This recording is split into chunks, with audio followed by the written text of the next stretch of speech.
Assembly సమావేశాలు అవుతున్నాయి అనుకోండి.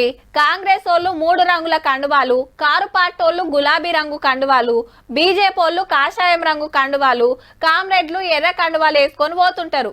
ఇక అసెంబ్లీలో ఏదైనా నిరసన చేయాలంటే అందరికందరూ నల్ల రంగు బట్టలు వేసుకునుడు, నల్ల గుడ్డను కట్టుకునుడు చేస్తుంటారు.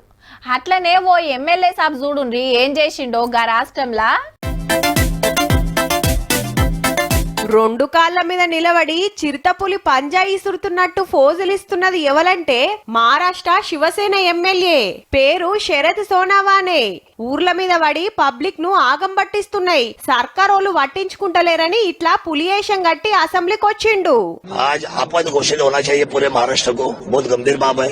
बहुत सारे लोग मर गए 90 दिन का. उनको हम टाइम बॉन्ड देना चाहिए. गवर्नमेंट ने तुरंत रेस्क्यू सेंटर बनाया जाए. यही हमारा एक कहना है. ఒక్క పూణె జిల్లాలనే 55 మంది కాలం చేసిండ్రంటే సూడుర్రిగా.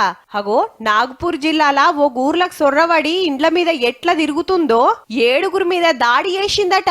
గీ అన్నలిద్దరిని సుతారుసుకుందట. గంటల కమానం చెమట తీసి చిరుతను దొరికించుకొని వట్కవేండ్రు ఫారెస్టోళ్ళు.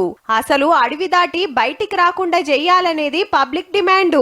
గదే మాట గవర్నమెంట్ కి చెప్పాలని చిరుతపులి ఏషంలా అసెంబ్లీకి వచ్చిండు ఎమ్మెల్యే సారు. కానీ ఆగబట్టాల్సింది ఆటిని కాదు సారు, అడవిని నరికేసుడు. ఏడి కాడికి పొతం పెట్టుకుంటా పోతే అండ్లుండే జీవరాశి బయటికొచ్చి పబ్లిక్ ను పరిశాన్ చేయబట్టే. దాని తావులకు మనం పోతే మన తావులకు అదొస్తుంది. ఈ ముచ్చట మీద అసెంబ్లీలో మాట్లాడితే బాగుంటది.